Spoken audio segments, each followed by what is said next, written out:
Tu sais de quoi je veux parler. Ce rêve, ce projet que tu as en tête depuis des mois, peut-être même des années. Cette vie que tu imagines en fermant les yeux, juste avant de t'endormir. Tu la vois, n'est-ce pas? Tu la sens presque. Mais dès que tu ouvres les yeux, la réalité te frappe en plein visage. Et tu ne fais rien, rien du tout. Tu te dis « demain ». Demain, je commence. Demain, je m'y mets sérieusement. Tu te mens à toi-même. Tu te racontes des histoires. Je suis fatigué. Je n'ai pas le temps. Ce n'est pas le bon moment. Des excuses, toujours des excuses. Pendant ce temps, les jours deviennent des semaines, les semaines des mois et les mois des années. Et ton rêve? Il prend la poussière sur une étagère de ton esprit. Tu passes des heures à consommer du contenu. Tu regardes des vidéos de motivation, tu lis des biographies de gens qui ont réussi. Tu te sens inspiré pendant 5 minutes, 1 heure tout au plus. Tu te sens prêt à conquérir le monde. Et puis, rien. Le soufflet retombe, le pic de motivation s'effondre et tu retournes à tes vieilles habitudes.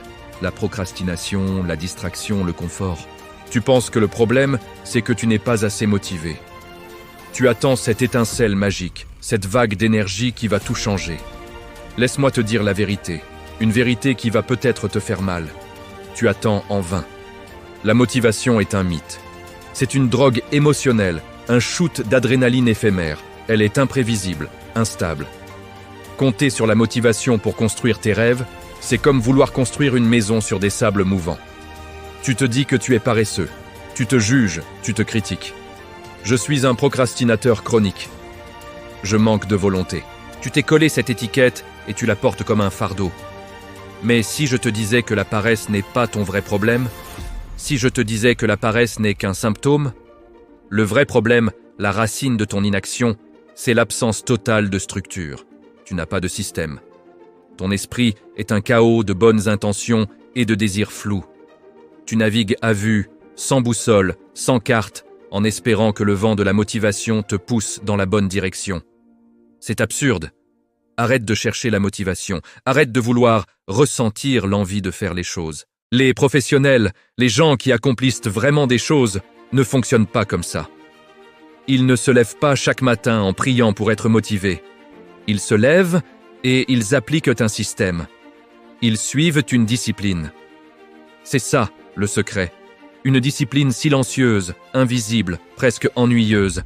C'est faire ce que tu as dit que tu ferais, que tu en aies envie ou non. Point. Pense-y. Un athlète olympique attend-il de se sentir motivé pour aller s'entraîner à 5 heures du matin? Un écrivain à succès attend-il l'inspiration divine pour écrire ses 1000 mots quotidiens? Non, ils se présentent. Chaque jour, ils font le travail. La motivation est une conséquence de l'action, pas sa cause. C'est en commençant à agir que l'énergie vient. C'est en voyant les premiers résultats, même minimes, que la flamme s'entretient. Tu dois démolir cette illusion que la réussite est une explosion de génie et de passion. Non. La réussite est une accumulation. C'est une pile de petites briques que tu poses chaque jour, méthodiquement, sans faire de bruit. C'est le travail que personne ne voit. Les heures passées dans l'ombre, quand tout le monde dort ou se divertit. C'est ça, le vrai combat. Le changement ne viendra pas d'un éclair de génie. Il viendra d'un changement d'identité. Tu dois arrêter de te voir comme quelqu'un qui essaie d'être discipliné. Tu dois devenir une personne disciplinée. Ce n'est pas une question d'énergie. C'est une question de qui tu es. Une personne disciplinée ne négocie pas avec elle-même. Elle ne se demande pas si elle va faire du sport aujourd'hui. C'est juste ce qu'elle fait. Ça fait partie de son identité, comme se brosser les dents. Comment on change d'identité? En le prouvant à soi-même. Chaque jour. Tu veux devenir un écrivain? Écris chaque jour, même une seule page. Prouve-toi que tu es un écrivain. Tu veux être en forme? Fais de l'exercice chaque jour, même 10 minutes. Prouve-toi que tu es quelqu'un de sportif. Chaque petite action est un vote pour la personne que tu veux devenir. Chaque excuse est un vote pour la personne que tu es aujourd'hui et que tu ne veux plus être. Construis ton système. Définis une seule, unique action non négociable que tu feras chaque jour pour avancer vers ton objectif. Une seule. Rends-la si simple que c'est ridicule de ne pas la faire. Lire une page, faire 5 pompes, écrire une phrase. Commence petit.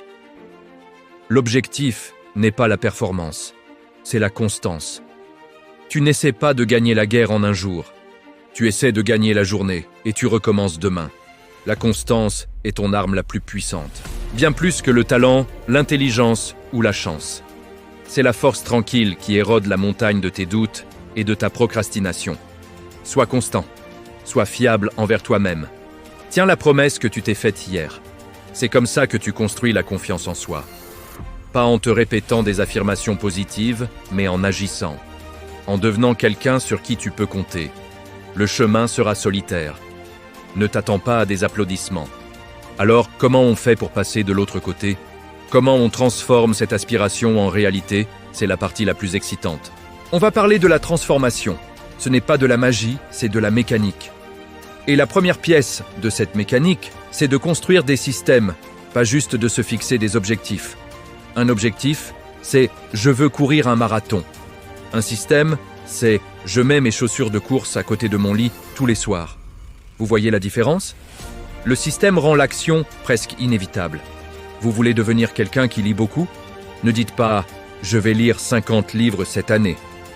Dites « je vais lire une page chaque soir avant de dormir ». Le système est simple, facile à démarrer et il élimine la friction. Vous voulez manger plus sainement? Ne videz pas votre cuisine d'un coup. Le système, c'est « j'ajoute un légume à mon déjeuner chaque jour ». Ces actions minuscules sont les briques de votre nouvelle identité. Et c'est là que la psychologie entre en jeu.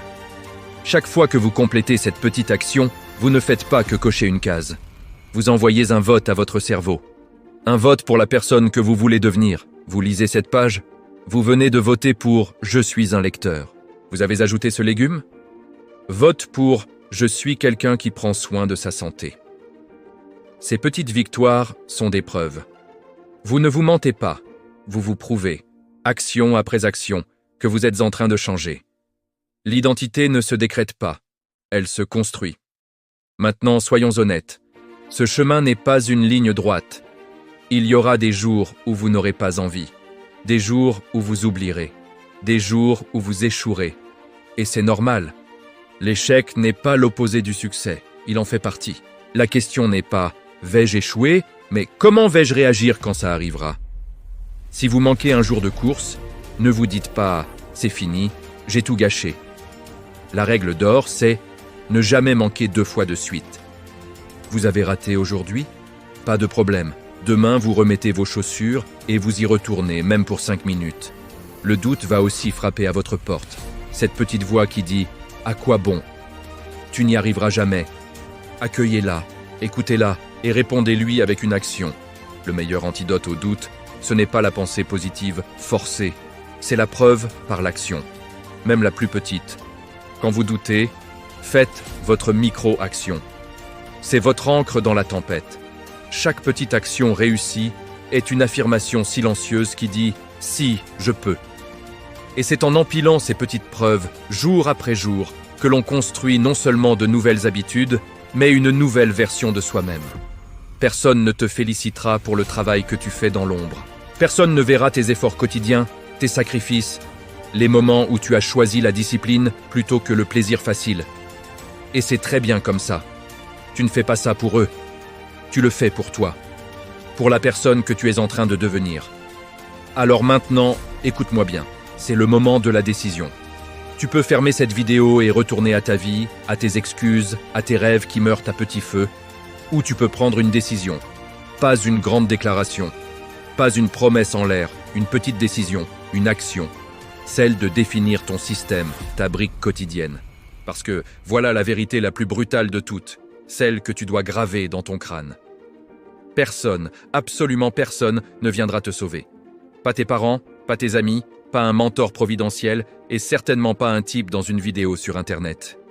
Personne ne viendra faire le travail à ta place.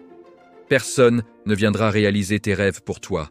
C'est ta responsabilité, ton fardeau et ton privilège. Le pouvoir de changer ta vie est entre tes mains, et il l'a toujours été. Maintenant, la question n'est plus de savoir si tu es motivé. La question est, qu'est-ce que tu vas faire? L'horloge tourne, fais ton choix.